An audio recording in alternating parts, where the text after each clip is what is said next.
If you need to set up your account or manage your payment details on Etsy, there's a specific way to do it.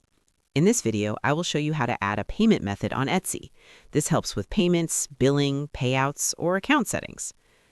To begin, it's important to know that there isn't a single Add button in your settings.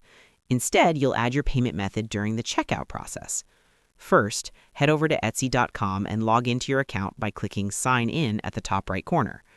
Once you're logged in, find a product you'd like to purchase and select it.